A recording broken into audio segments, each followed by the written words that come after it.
A lot of little stories out there. There's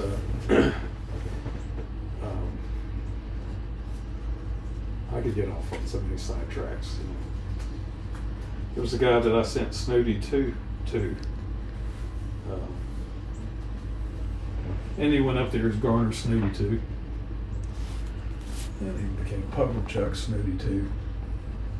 And forever thereafter he was Puddlechuck Snooty II. This guy was a school teacher and Puddlechuck. Yeah. Canadian guy. Completely wrote me out of the picture as soon as I seen the dog. Did you see the recent hockey contest? Yeah, well, I heard about it. The USA versus Canada. Yeah. Yeah. There's a little bit of revenge there. Yeah, 51st state.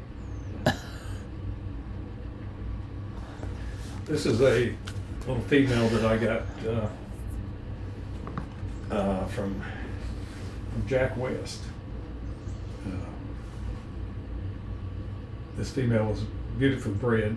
Man, she's a good looking dog. Yeah. I called her Betty. She was off of Sproul's Champion So-So, who was a straight Eli dog and a great dog. And Black Betty, Spike's mother.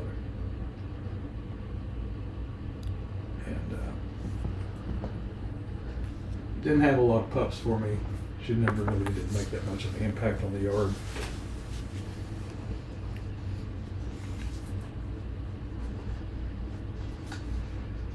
Not a great picture, but it's a great dog. It's Fat Baby. She was a product of me doing some breedings with Ernest Hollingsworth. Most people don't know, but a couple of the studs that he used in producing his bloodline came from here. One of them was a dog named Caribou that was off of a cremator dog, Tombstone Red Baby, that he bought from me, and I think he called him Paper. And then Lady in Red was involved in that pedigree as well. Fat Baby produced a number of high caliber dogs. She was instrumental in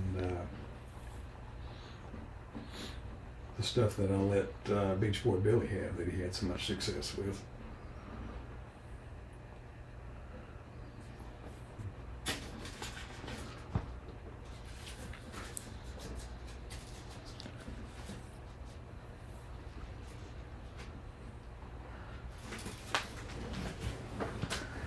Got some pictures in here of Hollands Hap, case in point.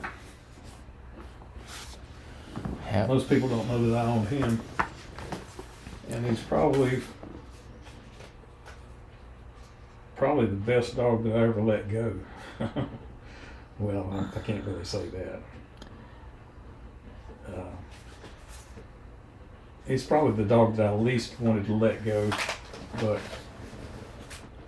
I wanted something in return even more. This was a really good dog in every sense of the word. And my hat's off to Bobby Holland for breeding a dog of that caliber, and also his sister, Hocus Pocus. I bought those two from him. So my hat's off to Bobby for breeding them and for sending dogs of that caliber to me.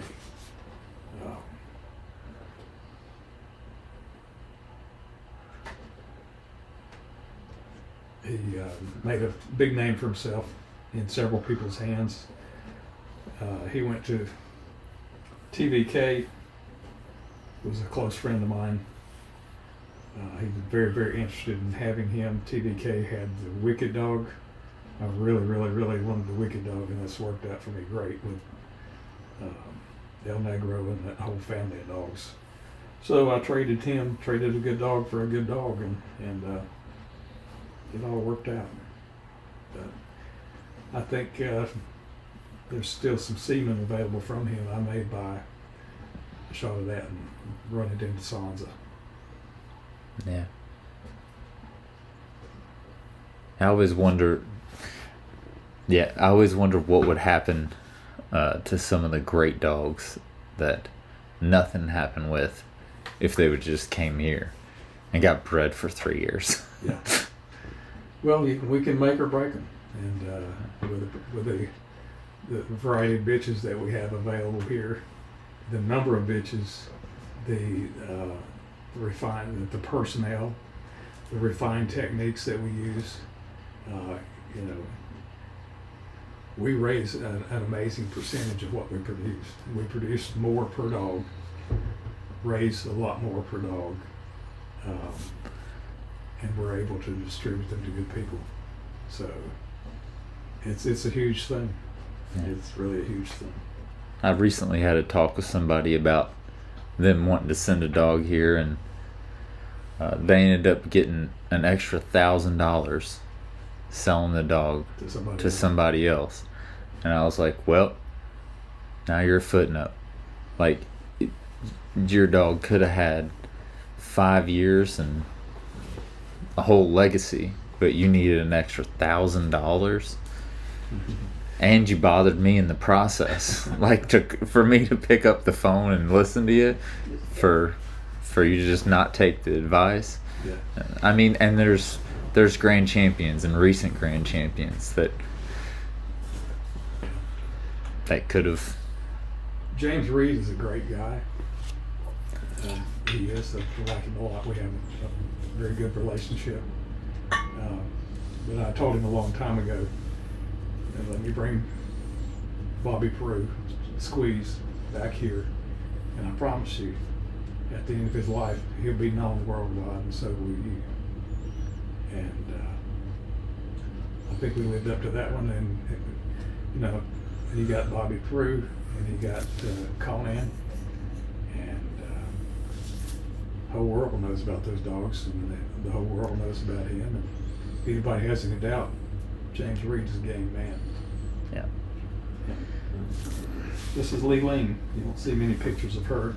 She's the one for me. That's She's for sure. Queen Mama. And I will add that I still have DNA from her. She can still be cloned. She's her DNA has been sequenced along Frisco's. Man, she looks like a dinosaur. like when Capone came here and Drogo, they just look like more than dogs somehow. Yeah, they got They got a special character about them, don't they? I'm gonna use the bathroom real quick.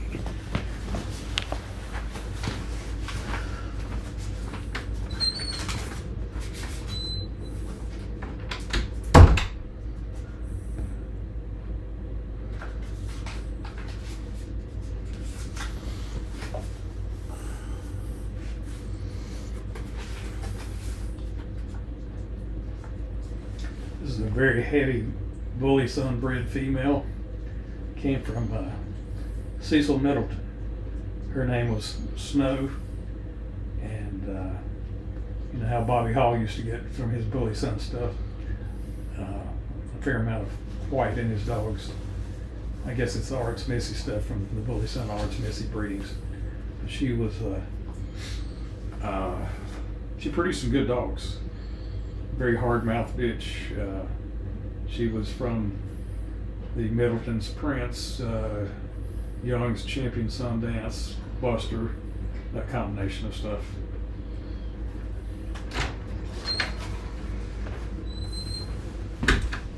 This is a bitch named Hot Lick. She was a litter mate to the Showdown dog.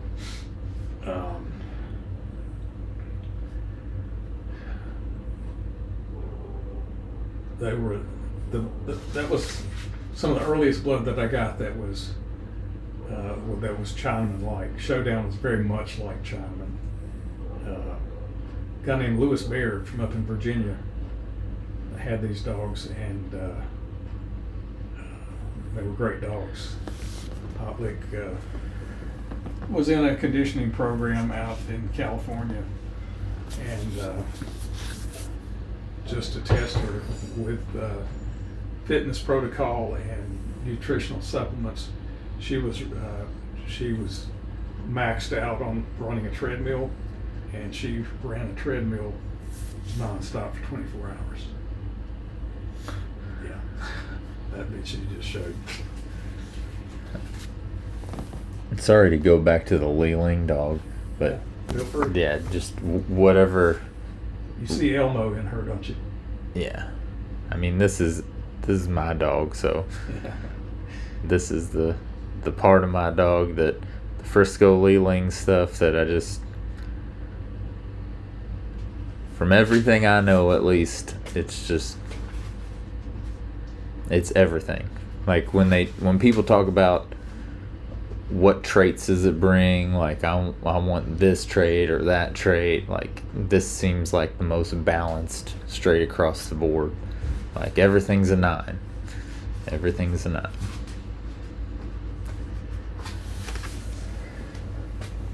She's buried under this tree right out here.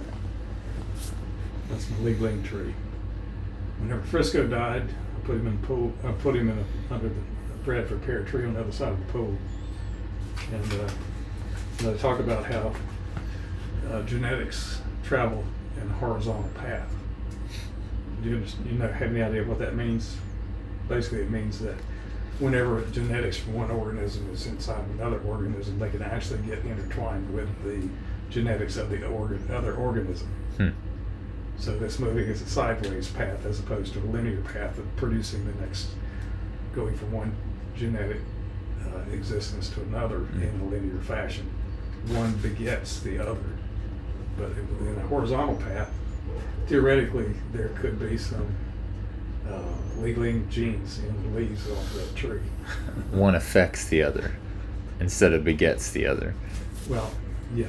Yeah. Yes, Same as you that. make that distinction. Yeah. Well, no, it actually, when you go in the horizontal path, the genes actually become intertwined. They insert themselves into the genetic string of genetics, the DNA of the chromosomes, so that they can actually affect. They're not just sitting there looking at each other. They actually become integrated into the genetic string.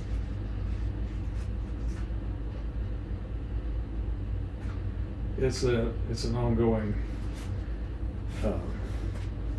learning process. The world's a lot more dynamic than we might have been led to believe.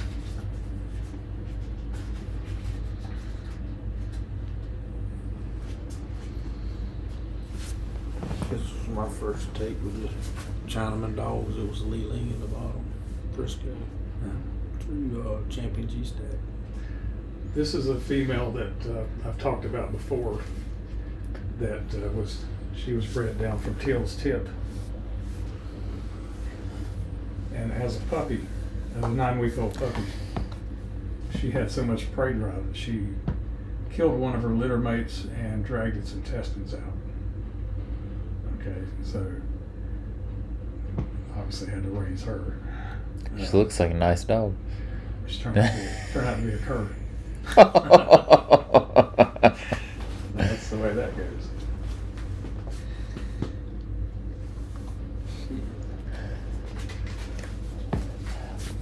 I can see why you're interested in breeding Jim. I got G-Stat ready for every one of them. And I purchased him. I think it was back around 2006.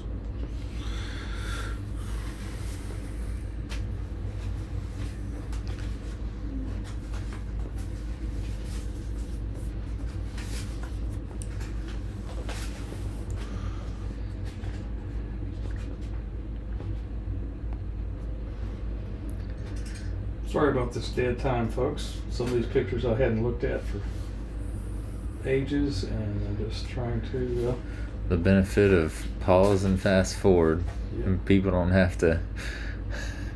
It ain't CNN. This is where we. 60 minutes. This is where we started with the Champion Red Lady, off of Snooty and Molly B.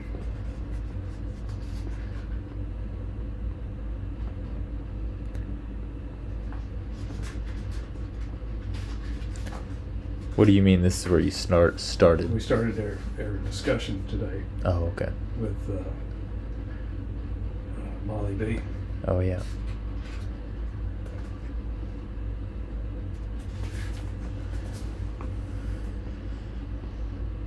Man, how do you